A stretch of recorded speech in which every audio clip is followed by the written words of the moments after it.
Let's talk about PID control. PID, or proportional integral derivative control, is a type of continuous control and one of the most widely used forms of control strategies.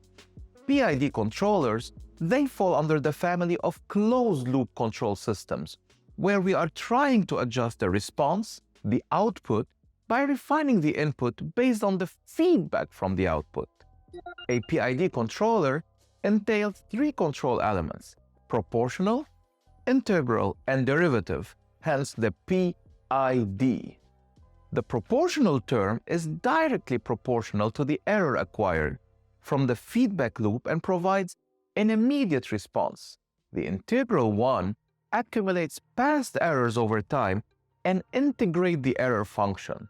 The derivative anticipates future errors using its rate of change.